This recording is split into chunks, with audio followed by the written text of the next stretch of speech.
I'm Matthew Buckley Smith, and you're listening to SLEERICKETS, a podcast about poetry and other intractable problems. This week I'm speaking with Tristram Fane Saunders, a journalist, critic, poet, and editor of the brand new Little Review. The Little Review is, he would say it's not a poetry magazine, it's a magazine that happens to be about poetry. It does seem to be aiming to be really just the good parts of a poetry magazine. It has, as we're going to talk about, a submission policy that is actually literally unique, I think. I truly have never heard of another submission policy that worked quite like this. He is a lot of fun to talk to. He's also terrifyingly polished. He has a lot of experience doing radio, and as you will hear, basically all of the editing I did in this episode was just my own long pauses and ums. He basically spoke in exquisitely shaped paragraphs the moment that I prompted him. He also, did basically all of the preparation for this episode. I sort of, suggested like, hey, what if we, you got a thought about something we might talk about? Maybe we could kind of talk about what makes reviews good or bad. He just had, he put all of this together. So basically I was his sidekick for this episode. He is, I think you will really enjoy my conversation with him. We talked about his enterprise, but mostly we talked about what makes poetry reviews so insufferably bad, as well as how they can occasionally be good. Just before getting to that, I want to mention there are a handful of great new pieces out from SLEERICKETS adjacent people. Not adjacent, like SLEERICKETS people and adjacent people. Jonathan Farmer has an interview with longtime New York Times movie critic and now New York Times poetry critic A.O. Scott. That's up at Slate. I'll put a link to that in the show notes. It's thoroughly enjoyable. And Alice has two pieces of prose out. One at Tar River Poetry that's online. It's just a lovely small piece about trying to get better at poetry and how difficult that is, as well as a delicious response to Elijah's poetry should be more metal piece at the New Verse Review. That is also at the New Verse Review. I'll put links to all that in the show notes. I also have a new poem out at First Things called For an English Teacher. I'll put a link to that. I'm just laughing because this morning God love him. I'm sure he's like a really lovely and smart guy, but I got an email from a man who read the poem and, based on his reading of the poem, invited me to join a conservative scholars association. And I'm neither a conservative nor a scholar. I didn't think the poem was conservative. I just thought it was a poem about an English teacher. But I'm certainly not going to pay money to join at any rate. So I sent him a nicer. I was grateful for the kind note. But yeah, I will say I've noted. I will say I've noticed that we've had some new listeners lately, and in no small number of them have been from the Christian and or conservative world. Yeah, I welcome everybody to listen. The only thing I would say to the conservative listeners is be ready to hear things that will annoy you. Just I imagine I say plenty of things that annoy all of the progressive poetry fans. I don't want to join any scholars. I don't really want to join any association at all. But man, I would be. You would be so unhappy if I were to join your association and go to your. I don't know. But I am grateful to have everybody here and look forward to continuing to annoy everybody. Ethan McGuire also has another. He did another roundup over at New Verse Review, in which he covered a lot of new stuff, including Alice apparently has a Substack I didn't even know about. So he did a great job just covering a lot of recent cool stuff that is poetry related online. He also did a nice thing about a poem of mine. This does feel very much like what was the thought experiment in Silicon Valley where they had a tessellated MC Escher style mutual hand job fractal complex. It does feel a little bit like that. So I don't know. Maybe we need more friction. Maybe we need more Maybe Cameron's right. We just need a lot more really obnoxious avant-garde poetry to fuck up all this stupid poetry podcasting synergy. At any rate, here is my conversation with Tristram, Fane, Saunders. The little review is going to be out, I think, like the end of this month. He sent me his introductory essay, which is really fun, and I think he's got a little preview up at the little review has a Substack, as fucking does everybody. But I think he's got a little preview of the issue up there now. All right, enough of that. There will be, I mean, we talked for a long time. There's a whole other second half of this conversation in which, among other things, we argue about Jorie Graham and her both the many bad reviews of her poetry and some of her actually good poetry that is still in some ways irritatingly presented, I would argue. But that's for The Secret Show, which you can find at SLEERICKETS.substack.com. Here now is my conversation with Tristram Fane Saunders, editor of The Little Review. I just read the first part of this sort of pseudo review by I can't remember the guy's name. Alex Wong is a very funny piece of satirical writing. He's just strung together every single cliche.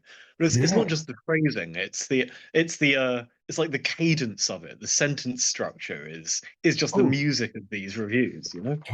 I mean, totally. And it becomes it's almost like a piece of electronic music where the little refrains start to return and like these little samples of like the liminal spaces of experience and luminous clarity. Yeah, I mean, it took me a second, and I think it certainly helped that you introduced it as very funny, but in the first moments I thought like, I feel like, is Tristram going to run a review just for the first like paragraph? I was like, wait, it's plausible. This is totally. I know. When he sent it to me, I had exactly the same reaction. For the first sentence, I was like, "Oh God, has he just not got the brief at all?" And then a couple of sentences in, you're like, "Oh no, it's meant to be this bad, but it's completely any individual chunk of it sounds like it could be." In the same way as like with some John Ashbery poems, that you'll get 2/3 of a sentence that completely makes sense in the moment, and then you realize the way it joins together, suddenly it becomes something completely bizarre and incongruous. I thought he did it really well. And so totally. the kind of everything that I'm trying to avoid doing in this magazine. Oh man, yeah. I mean, as I said, I haven't read the apology. I read like the first sentence of it. The one thing that it reminded me of is the little Orwell essay on politics in the English language. And part of what he says in there is like, hey, here are like however many 10 or however many like very annoying tics of a certain kind of writing. And the writing he's talking about is not like he's not railing against everyday solecisms. Like he's talking about a certain kind of very self-aggrandizing, self-important critical academic writing that is bad because it is trying to sound important.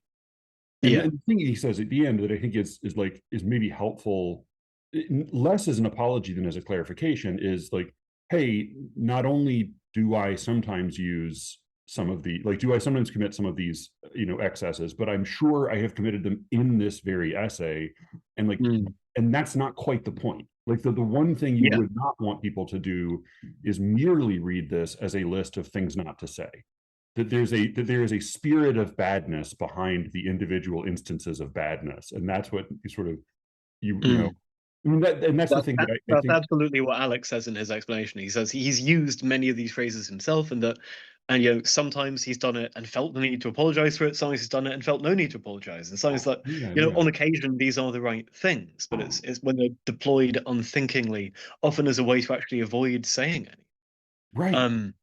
And I mean, and that's what really came across in you sent us a slew of essays and portions of reviews and portions of reviews, and what leapt out as being, I mean, there's like naked incompetence in some of them, but what really stood out was as the difference between, are you saying something about this book, or are you making words about this book?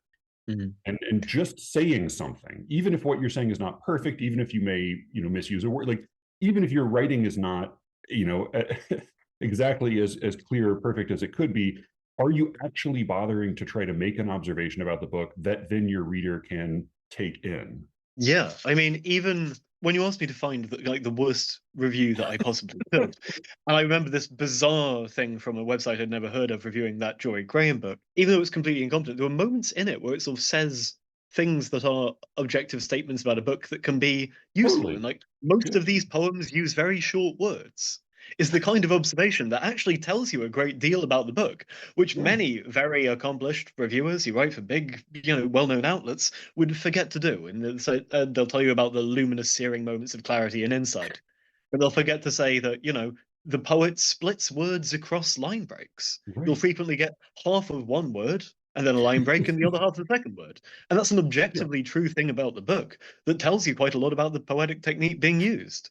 But people still feel it's beneath them to actually tell you things Yeah, yeah, sometimes. yeah. Which is also Anyway, what was so like delightful about David Orr. Was it David Orr, Gregory Orr? I forget. I always oh yeah, confuse. David Orr. That I mean, I Yeah. loved that piece of Oh, it writing. I was, found that a really memorable review, the Ailey Stallings one. Yeah. and by way of being like, I mean, he's very smart, but he does not at any point go out of his way to prove to you that he's smart. And he's I mean, part of Mm. what is so effective about it is that he bothers to say the very simplest, most basic observations about this writing. Yeah, I think so. I printed out everything I thought. I've just realized I didn't actually print out that, but I'm Uh, pulling up on the screen in front of me. Yeah, there's like the sentence that's something like the thing he builds towards is to say his initial point, which I think is completely right, is saying that she writes poems that are good, that you think yeah, about as being good, rather than the terminology that's often used to describe acclaimed poems, things like visceral or unsettling and yeah, all this. brave or And then disorienting. Yeah, and then to return to that near the end, to just say like, how good to write poems that are good, you know? And you can't think of the most, and but to arrive at that simplicity, he needs to have kind of built an argument for it. I think it's something that stands in its own right as like an entertaining and touching piece of literature, which is what any good review should be. I mean, good in the sense of enlightening, entertaining, thoughtful, with some kind of weight behind it, rather than good in the sense of positive. right. No, I mean, it's the thing. I talked with Naomi Kanakia the other day. That'll be out by the time this comes out. But an observation she's made that plenty of other people have made again and again is when people actually bother to read some famous old book, they're often surprised to find that they enjoy it, that it's just good. Yeah. Because and that's, I mean, he talks at the very beginning as a sort of a meditation on the scandal of asking, is something good? But we have dived so much into the middle of things. We should back up a little bit. You are launching or are about to launch. You've done it. There's a Substack presence or an online presence, but you're about to launch it. It's a physical review called The Little Review. It's a UK magazine, and there apparently was a lauded American magazine some time ago called The Little Review, which is you tip your hat to, but it's unrelated. Mm. And you have a very specific mission that I am excited about and worried for. But yeah, so yeah, tell us what you're trying to do with this thing. So this is a magazine which, on the website, I believe the kind of selling point, the blurb we use, is that it's not a poetry magazine. It's a Yeah. genuinely interesting magazine that just happens to incidentally be about poetry and will contain, inevitably, a few poems. But I'm trying to make something that I would enjoy reading myself. So it's going to be a mixture of, because Yeah, yeah, I feel yeah, there are yeah, too many poetry magazines in the world that seem to largely exist just to be flicked through by their contributors and then put on a shelf. yeah, yeah, And yeah. so every part of this, I'm trying to make it something that will appeal to the many people I've met who are interested in poetry, who have enjoyed reading poetry in the past and might like Sylvia Plath or Larkin or Shakespeare or whatever, but be quite out of touch with the contemporary poetry world. So this is designed to lure in those readers. The readership I want are people who might pick up the TLS or the LRB or the New Statesman over here in the UK and would never pick up a poetry magazine. Um, in terms of making it work as a proposition, as like a physical thing, it's very much print first. We're launching Substack in April, which will have selected highlights from the print edition, which will always be free. But it's very much focused around the 3 print issues per year, which are bright yellow and small enough to fit in your jeans pockets. It's like a little A6 format thing. So Yeah, yeah, part of yeah. the reason it's called the Little Review is it's physically little and it's fundamentally a literary review. Yeah. But when I was speaking to the British Library, which a fun thing your American readers may not, listeners may not realize is, in order to register any new magazine in the UK, you have to get in touch with the British Library and get them to kind of Oh. approve it, and they then send you a list of any publication that's ever had the same title or a very similar title. Right. And I found there were 3 examples. There was some supplement to an 18th century, what maybe like a Jacobite newsletter or something, which there's no link to. Okay. There was Yeah. a thing about contemporary art and painting somewhere in Eastern Europe, I think Poland. But the big one is the Little Review, the magazine in the kind of 1910s and 20s, run by Margaret Anderson, who was this amazing editor who when I was trying to come up with ideas of how to make the most exciting magazine about poetry possible, that and Wyndham Lewis's Blast and Ian Hamilton's magazine, The Review, were 3 that I kind of looked back at. Yeah, And yeah, in her opening editorial, this amazing woman, Margaret C. Anderson, kind of said, "I'm doing this entirely independently. I have no link to any literary movement or genre or school or political group or institution. No organization is funding this. The government is funding this. No university is funding this, which means it can be what all art is meant to be, which is like wholly free and independent of spirit and mind and beholden to nobody." I found that a really attractive idea. I want to represent kind of the full breadth of what poetry and writing about poetry can be, and have people approach it in lots of different styles. My main worry when I was thinking about launching this magazine was, having spoken to various other people who run or edit or work for publications that publish poems, they all had the same 2 complaints, which okay. were they were completely drowning in thousands and thousands of very bad poems. That's complaint number 1. And complaint Yeah. number 2, for the places that publish reviews, which there definitely aren't enough of, they really struggled to just get enough reviews, and particularly reviews of poetry, reviews of any quality. Just getting people to send them in, they seem to be a real challenge. And they've all come up with their own solutions to these 2 problems. One increasingly popular solution to problem 1 is charging people to send you their work, where you click a Yeah. button on Yeah. Substack that says you're going to pay, £3.99 or $7 or something to send us a poem, which I know people who disagree strongly on this, and I respect their Yeah. views, but to my mind, that's deeply immoral. I think that is wrong. You shouldn't have to pay to work for somebody. So, because I'm doing this entirely independently, I can't, at the moment, we're not offering any kind of honorarium or Yeah. payment Yeah. for Yeah. writers, but my plan is next year we will be. I want to get Okay. it to a place that I'm breaking even enough that we can offer people something, and offer people as much as possible without sinking the magazine. But my solution to the 2 problems, which I don't think anyone has ever tried before, possibly for good reason, it might be that it's a terrible idea, is we have a very simple rule about sending in poems. You can send in as many as you want. The poems can be whatever length you like, as long as you send at least 1 book review per poem. You can send more book reviews. If you send me 6 book reviews and 5 poems, that's brilliant. 6 book reviews and no poems, also great. Send me 2 poems and no book reviews, and your submission will not be read. And weirdly, so far it seems to be working. The main Okay. reason for this isn't that, I mean, I'm saying no to or yes to reviews and poems independently of each other. It Okay. might be that the poems are great and the reviews aren't that well written, and or vice versa. Though everything within the submission is considered independently. But so far, it seems to be doing exactly what I hoped it would do, which is just produce a really high quality of submission. Because basically, I don't want to. I love reading poetry. I read poetry every day. But when I've judged some magazine competitions in the past and that sort of thing, you can tell when you're sent something by someone who's never read anything and doesn't enjoy reading. And in the same way as, if you ever meet a musician who tells you they don't listen to music, it's immediately a red flag. I feel that way about people who write poetry but don't read poetry. Yeah. So the book review requirements is partly there to generate some good, interesting writing about poetry from people who may not think of themselves as reviewers, but might be able to write in a funny, direct way. But it's also there just to ensure that the people sending in poetry for the magazine are people who have read a book, Yeah, just yeah, one yeah. at some point in their lives. Right. It also is That, it's a kind of a mechanism for making them get choosy about what to submit. It's like my brother's mm, old idea that like Twitter would be so much better to read if every account was allowed to post only once a month. Like pick mm. your point. Like if you're going to say something, choose one thing that's worth sending in. You know. Absolutely, but it can be interesting as well to see a writer engaging critically with work they love or hate, because Yeah, it yeah, shines new light on their own poetry.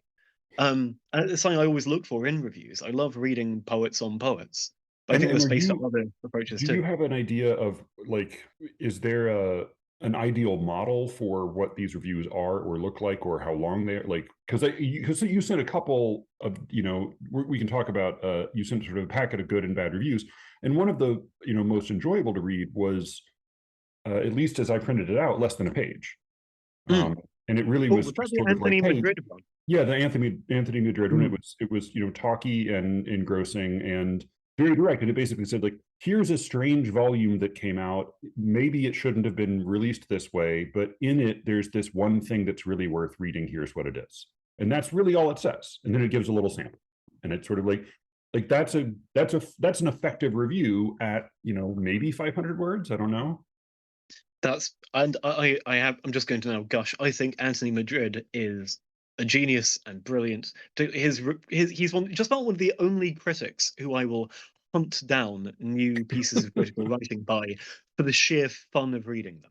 Yeah, He writes regularly for I think Canadian maybe biannual publication called Rhino, and okay. he does these tiny bite-sized capsule reviews for them. He was a blogger in residence for Paris Review for quite a long time and still writes for them Okay. occasionally. And I think he's brilliant, but I'm also very glad there's only one of him because his approach to Yeah, criticism absolutely should not be applied universally. He writes in this very chatty, very glib, kind of slightly unhinged way. But what I love about it is there's no sense of ever putting the literature on a plinth. That he's always writing about it, whether he's dealing with medieval Chinese poetry or D.H. Lawrence, which I think was the sample review I sent you. There's always yeah, yeah, yeah, something there's yeah. the sense of mischief to it. Uh, Would it be worth reading aloud a bit of this review for the podcast? yeah, yeah. Do you have a section you want to read? There are a couple that stood out. Yeah, maybe you go Yeah, first. yeah, It's yeah. quite a small So section. there's a 40th volume of the Cambridge edition of the works of D.H. Lawrence that apparently took 40 years to come out, and it's the poems come at the end. His main statement about Lawrence's poetry overall is Lawrence's poems are mainly a pain in the ass, melodramatic, hideously inefficient, awkward, heavy with sarcasm and arrogance. When Lawrence sneers in a poem, and he sneers quite a bit, there is an obscene relish to it. But, and this but is famous, but he did write one really good book of poetry. And then he talks about that one good book of Mm. poetry, Birds, Beasts, and Flowers. What distinguishes it from the others? What is pleasing about it? Here's a sample from it. Here's maybe an effect it had on Pablo Neruda, and then the last line of the essay is like an offhand, almost incomplete sentence. Bunch of comp-lit dissertations could come out of this. End of review. Oh yeah, and that sentence is referring to the previous sentence where he mentions the idea of kind of like having a riff on a particular thing. Yeah, And he yeah. The, says, the Chinese you've got to form. grab hold of Yeah, some damn thing and run with it. The ancient Chinese literature has this form too. It's called a fu. Bunch of complex dissertations could come out of this. yeah, And he's frequent. I mean, he knows Chinese literature extensively, but in this very small space, you actually get like a sense of the development of Lawrence's style, the themes in his early books, the themes in his late books. And he quotes a decent chunk, so you can get a sense of what the poetry sounds like. But it does a huge amount in this very, very sort of silly, playing for laughs style, which I yeah, think yeah, is yeah. there should be more of that irreverence, or there's Yeah. definitely a place for more of that, and Right. it's something that seems so rare that he's one of the few critics you can read one paragraph by him and immediately know who it's by, because it kind of breaks all the rules of good taste. After, when you said that he wrote, but, and this but is famous, he did really write one book of really good poetry. There are 2 exclamation marks in a row after but, Yeah. which is And just on an something all that any caps sane but, editor, would tell you shouldn't do. Right. So I really want a scope for playfulness. We were talking about Yeah. the American magazine, The Little Review, earlier, which, among other things, published the first half of Ulysses until there was the Oh. court trial that stopped them from publishing more of it. Up until that point, up until they were told they couldn't publish any more episodes of Ulysses, the strapline on the front cover was "Making no compromise with the public taste," and that sense of, I don't know, something a bit anarchic and mischievous was there in their reviews too. They had a section that wasn't there in every issue, but a section called Sentence Reviews, where they would review maybe 30 or 40 books in a maximum of 2 sentences per book. Yeah, which is, And sometimes it would be really useful. right. I mean, and that is something that stands out about this little piece from Madrid, is that it would be very easy for a careless reader to come away saying like, oh yeah, I could write a review like that. It's just sort of like taking on a fun attitude. But as you said, it's extremely well informed. He's being playful, but he comes in with, with like, with 2 very well loaded weapons at his side. Like he's not just going off the cuff about something. He's not, I mean, he's not doing what most poetry is doing. I forget, there was some American philosopher, Harry something, who offered a formal definition of bullshit. What was his name? Harry Frankfurt. And if I recall, the definition of bullshit was, it's not lying, but it's speaking without caring whether what you're saying is true or not. Speaking in order to produce an impression, and what you're saying might be true and it might not, and that's immaterial to you. And to me, like, that's what so much reviewing is doing. I've been thinking about this a bit since we, set a date in the calendar, put a pin in it for this conversation. I've been trying to figure out what it is that bothers me in so many poetry reviews I read, and I think it's an issue of genre. When you said the idea of part of bullshit being wanting to convey an impression, or there's a tendency to write into one of 2 different genres, neither of which should be anywhere near reviewing, which are the undergraduate essay and the publisher's back cover blurb. And most of the bad reviews I found are a kind of botched hybrid of these 2 things, that you'll get a bit of intense close reading, completely missing the point on something that seems to be there to demonstrate that you have, studied certain techniques that your examiner can put a little tick next to, regardless of whether it says anything about the book overall. Sort of arbitrarily taking a couple of lines and saying, well, here is a line break, and that creates a slowing or a tension or a momentary hesitation, which is what all line breaks do or can do. And doing a little paragraph of that, and then a paragraph of saying, this luminous masterpiece from a voice of a generation is destined to yada yada. And I think if the writing could be mistaken for an undergraduate essay, or if a paragraph in it could be mistaken for a paragraph the publisher wrote to stick on the back cover, I think something has gone desperately wrong. But people are so used to reading those forms of writing about poetry that the turns of phrase and that even the sentence structure, the cadence of it, can become kind of infectious. Whereas when you go down the pub with people and talk to them about the things they've recently read, they're far more likely to say something worthwhile and enlightening and entertaining when they're just talking offhand. And I mean, this is something I really enjoy about SLEERICKETS, is the sense of people actually saying the things they think in the way that they speak. But people sometimes forget how they speak when they sit down to write a piece of criticism. I'd much rather have someone who has no idea how to write a review, but talks brilliantly, just say what they would say, but say it in writing so the whole world can experience it, rather than the one person they happen to be sat next to at closing time at the Horse and Groom. Yeah. A question I've thought about, because I've worked with a couple of magazines. I had a correspondence with Steve Knepper, who does the New York Review, about finding reviewers and just trying to identify, like, why is it so hard to find reviewers? And I do think that there's, even among people who come at it in relative good faith, it's a little bit of a problem that, like, America has with teachers, which is that we sometimes venerate teachers when they are saints, but we sort of look down on them or ignore them in the main as representatives of a vocation, and we pay them very badly, and we treat them badly. And so as a result, a lot of the people who end up getting into it are not necessarily our best and brightest, but that's partly because of what we have made that position. And I think similarly with reviews, like the review, the joke review that you sent me that's going to come out in Liter Review is a sort of a delicious sampler of perfect cliches from reviewing, but what leaps out at me about most poetry reviews I read today is the shoddiness of the writing and thinking, and it's I don't, in a way, like I don't even hold it against the reviewers. To me, it's like, well, this is sort of what you get when this is the position that this type of writing has. When, like, for the most part, you're not really going to get paid. You're going to get read by the poet and probably nobody else. The only incentive is to say something that will please the poet, and so that poet will then feel like you did him a solid.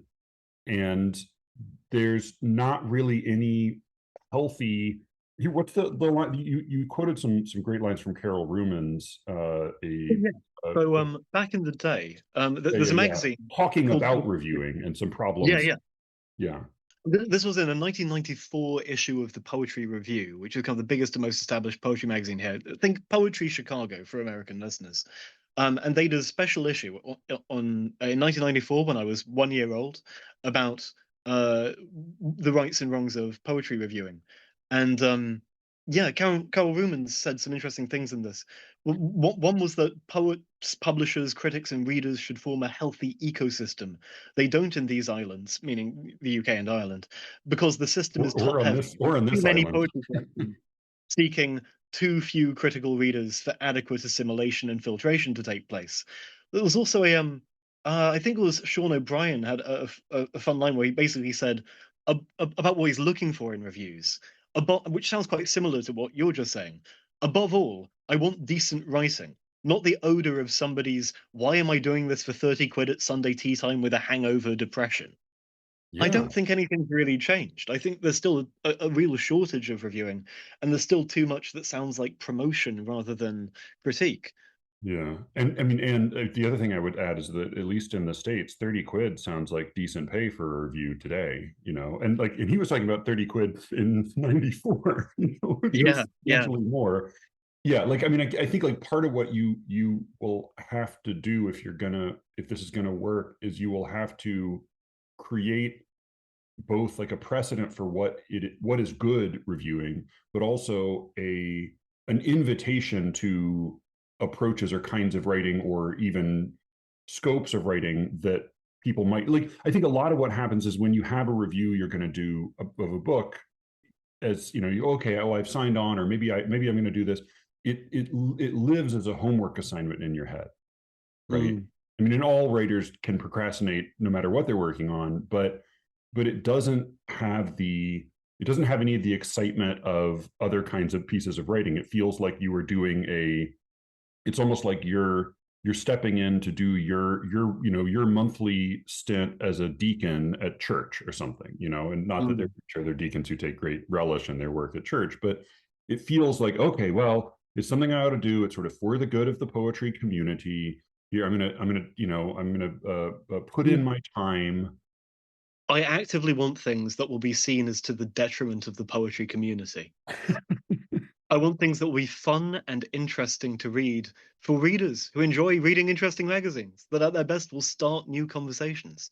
I think one thing we haven't really spoken about is part of the reason so many of them are so bland is that reviews, both in the mainstream press and in specialist poetry publications, but there's really no excuse for this, are almost entirely positive out of the ones that I see, in a way that was much less the case in, say, the 90s. There are the other Carol Rubens line that I thought was quite good that you cited was, arts journalism overall has got shoddier and is increasingly diluted into previews, short reports, and roundups. Criticism becomes coverage, becomes promotion, becomes advertising copy. The Guardian used to run regular standalone poetry reviews going back in the day. For the last few years, they've only run these short bullet form roundups where you get maybe 100 words per book. I remember there was about a year ago. They have a rotating roster of critics, but there were 4 books being reviewed. One was described as essential, the next was described as indispensable, and the third was a masterpiece. And this was just out of what happened to be out that February, and a short month. And I felt that if it was one of those 4, I might have believed the critic and gone for it and rushed out to buy it.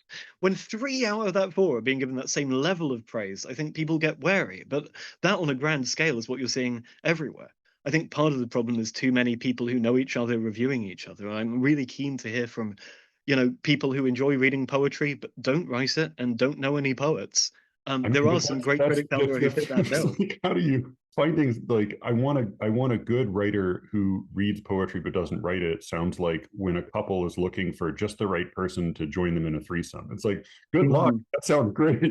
Well, there are some, I've met them, and there are a lot of freelance book reviewers who normally don't write about poetry but enjoy reading poetry.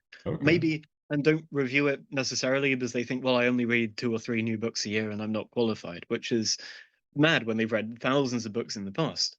Well, it's like 2 or 3 new books of poetry, if they're specialists. It's history or fiction or whatever it might be. So there are some people I've been reaching out to directly along those lines. You asked earlier about the kind of ideal review that I'm looking for. On some level, my kind of guidance on the website, which if anyone's listening is interested, it's thelittlерeview.co.uk. I suggest if you're in doubt about if you're in doubt about a word count, aiming for 500 is a good starting point. And in terms of a style, there was a theatre critic, Kenneth Tynan, used to have a little yellow sticky or some kind of note pinned up on his desk that said, "Be light, stinging, insolent, and melancholy," which I think is great advice to anyone starting out as a critic. So I want things that are a little bit catty, fun, and have a real sense of an individual human-speaking voice. But that said, I'm really open to people taking it in totally different directions. Your review could be 1 sentence or 3,000 words. Your review could be written in verse. There's a poet from Trinidad who I'm a huge admirer of, Anthony Varney Capildeo, who's reviewed some poetry books in the past in the form of poems, which again is a tricky thing to pull off, but can be brilliant, and I'd like to see more of it out there in the world. That's the loophole in your submission system. That's the way they'll get more poems in. Yeah, and I think by encouraging people to send in reviews of more than one book, what I'm hoping for, and this seems to be happening, is that people might send in 2 reviews, one of which is a book they loved, and then they go for a second review, they might choose something they're actually much less keen on. But if you ask them to just send one, it's likely to be, well, here's my favorite book of the last 12 months. If it's more than one, you might say, well, I love this. This actually I thought was pretty flawed. But it does seem whenever that happens anywhere at the moment, there's a huge backlash. A couple of months ago, I feel bad mentioning this, but I feel I should. I've started the sentence. I wrote a sort of roundup review of the 10 books on the T.S. Eliot Prize, which is kind of the UK's big poetry prize. It's like the Booker Prize, but for poetry. We have 10 books every year. And I had to do one of these roundup things where I had 1,400 words to talk about all 10. So it's not a huge, expansive amount of space. But I wasn't very keen on Peter Gitsy's new collection. I found some good things in it. But overall, it didn't win me over. And the more time I spent with it, the more I felt I'd been kind of initially duped into liking it. Like there's a certain small handful of devices that were being used repeatedly throughout the book to diminishing effect. And so I said that in this roundup. And then my editors at the newspaper, before the winner was announced, asked me to commit to writing on the day of the announcement a really quick, responsive piece about the winner. Gitsy, I agreed in advance, and Gitsy's book ended up winning. And so I ended up dashing off very quickly a piece about that, sort of saying, I think they chose the wrong book. And a couple of, I didn't have much space, but a couple of paragraphs, and here what I saw as quite significant weaknesses in the book. And then here were other books on the shortlist, which I thought in different ways would have been better winners.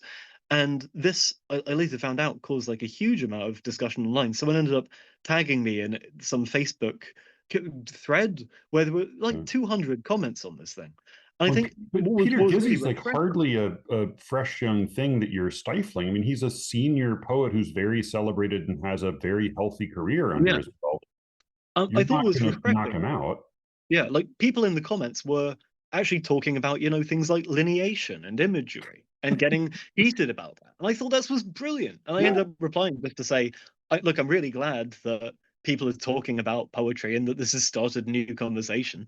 I think the sign of success is a good review is one that gets more people talking about and engaging with the thing that's being reviewed. And a bad review is one that fails to do so. And I think most poetry reviews fail because people read the first 2 paragraphs and tune out. I've bought books in the past on the strength of hatchet jobs. I've never bought a book on the strength of a review so dull I couldn't read it to the end. No, that's totally true. I mean, and I think that is because the argument very often is, well, nobody reads poetry, so if you're going to bother to write a review of poetry, the only thing to do is to praise something so people know to buy it, because otherwise, if you disparage something, they won't buy it. But the truth, as you suggest, is that if you disparage something interestingly enough, and then people respond and start to defend it, that can often be better press for a book of poetry than just a long form blurb of the standard kind would be. That is pretty much always better press for the book of poetry. This consistently happened. And Yeah, yet I feel people like I should be commissioning bad reviews of my books. Yeah. Do the Walt Whitman thing, publish them under a pseudonym or Right, anonymously. yeah. Also, I think frequently negative reviews, when you look at them with a bit of hindsight, tell you a lot more because people often have to be more specific. You can't just say, oh, it's not good. You actually have to really make a case for it and look closely and demonstrate your argument through quotation. A couple of years ago, I was writing a piece about Eliot and The Wasteland, and I went through the archives reading all these really early reviews of The Wasteland, many of which were very negative. Yeah. And pretty much all of them, I love Eliot's work. Reading all these negative reviews, and for almost all of them, I came away thinking, you know, you've kind of got it. You've made some really accurate points describing what this thing is doing. But many of the things that they were saying, well, this is awful, are the exact same qualities we praise it for now. If they say, well, this has got a fundamentally pessimistic view of the world. And it seems to be gathering together these scraps without any obvious overarching rationale, as if to show the kind of diseased mind of someone of a fallen society looking at the world around them. And this is this horribly like depressing stuff that really shows its erudition, but is, and I was like, well, isn't this kind of true? And that is the thesis of the poem. But now that's what we appreciate in it. Whereas some of the more complimentary ones would say, well, the latest masterpiece from Eliot is as confusing as his earlier works, but I'm sure in a few years' time we'll come to appreciate it. And there's some beautiful phrases. Don't worry about understanding it, just read it for the beauty of the phrases, which is kind of worthless as a critical engagement with it. Yeah, I once had an editor. He didn't make me change any of my claims about a review, but he effectively had me switch the independent and dependent clauses in almost every substantial sentence, because there's an enormous tonal difference between saying this is insightful but naive rather than this is naive but insightful, right? Like oh yeah, totally. And so like, yeah, it what is, you know, one thing that one learns in writing, you know, an occasional bad review is that you have to bother to actually describe what's bad about it. And similarly, if you, as you're saying, if you have to write about 2 books, one of which you liked, just having to write about one you didn't like next to it will force you to talk about what there is to like in the one that you did like. And even like there was a review. I think like it was clearly the most competent of the slew that you sent on. You sent a bunch of writing about Jorie Graham's poetry, which I felt bad for Jorie Graham in a way, because it seemed like it would be like, what a terrible fate to have this sort of thing written about your poetry.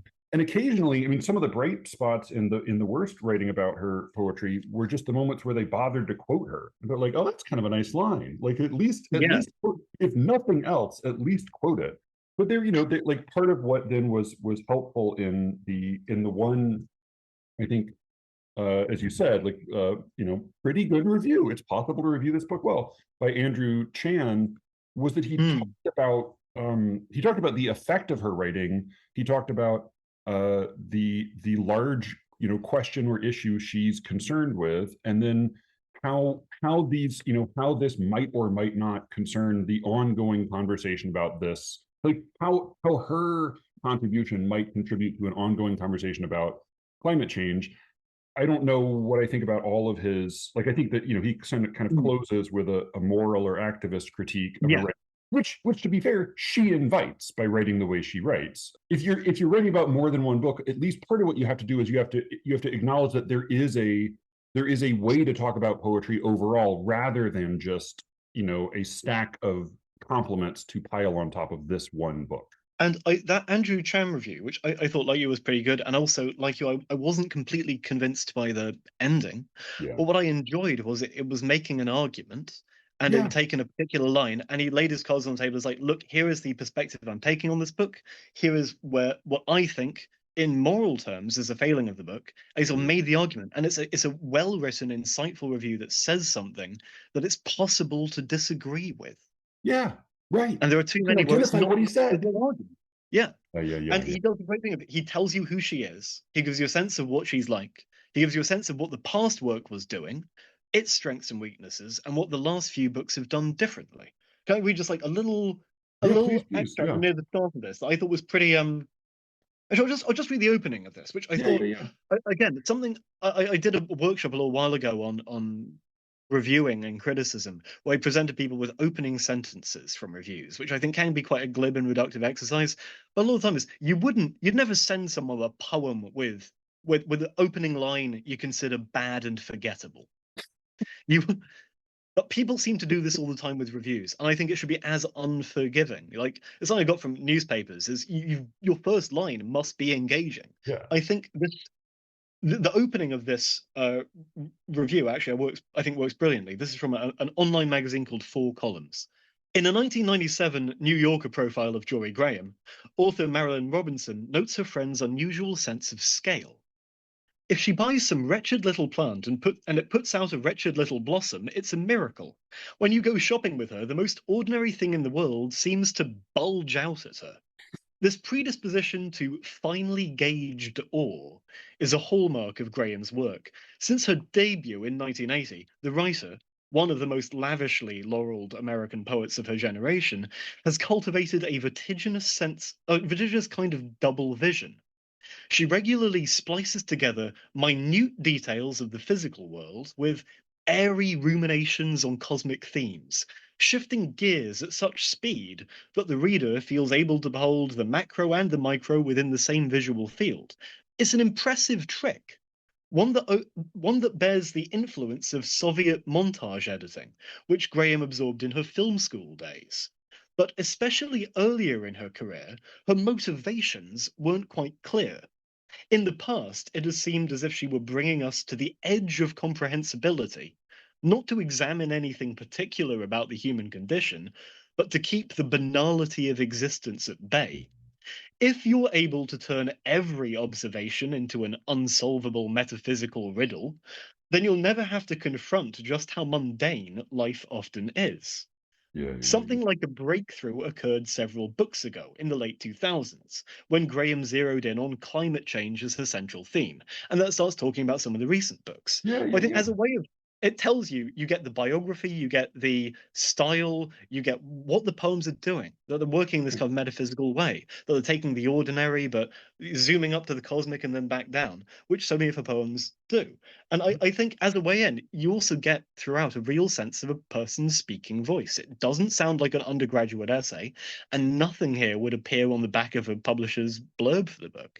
And what if a publisher quoted this in a blurb? It would be with ellipses, right? You would impressive ... Yeah. Even unimpressive trick you would have to search a little bit, because you wouldn't want to include, you might include minute details of the physical world, but you probably wouldn't include airy ruminations on cosmic themes, right? Because he is describing rather than he's describing first rather than praising first. I mean, a thing that leapt out at me about this and the other sort of competent reviews in here, I had a listener write in kind of objecting to the way some of the other people in the podcast and I have used a word like paraphrasability. And he kind of wrote in with a defensive paraphrase. I want to talk more about that on another episode, but it occurred to me that the good reviews in here, as you said, they have a voice. They are the writing is good enough. It is I think of the Ezra Pound line, poetry should be at least as good as prose. And I feel like that often poetry reviews take the standard of writing from bad poetry rather than even the standard of writing from bad prose. But at least in here, like, in addition to the pleasure of reading these individual reviews, it is at least possible to paraphrase them. Whereas the really bad reviews in here, it would really be hard to paraphrase them, except by saying they're filled with cliches or they're not competent. Like, it would be hard to summarize even what argument they are making. I don't want to, and you I think are have the same observation here. Like, I don't even want to beat up on the individual writers here, some of which I imagine are quite young, particularly in the Adroit Journal at least started as an undergraduate magazine. But the kind of writing in here is really representative of a couple of type of bad writing that is just that is so common in poetry reviews. Where was the it was the review from the Adroit Journal that was sort of breathtaking. I love the line in your satirical review where he said Lee called him the poet literally breathtaking. Yeah. And there are some constructions here that are this suspension of impetus functions as an embodiment of extinction whilst also acting as a rigorous interrogation of nihilistic oblivion and the capitalist machine. And yet, while Graham's poems walk to the brink of nothingness, they also stir with the recurrent, almost lacquered growth. There, I mean, I did start to mark out some of the, interrogate and royal exposition come up over and over again, rendering rather than saying. But there's so much of this is a heap of smart sounding words. Graham neutralizes the distinction between birth and vocal atrophy. I'm not sure what I've never mistaken birth for vocal atrophy, but I'm not sure what the distinction is that needs to be neutralized. Seeking to chronologize a disinterred, disremembered past, it moves into issues. There's so much that's bad about it, and so much of it that is familiar.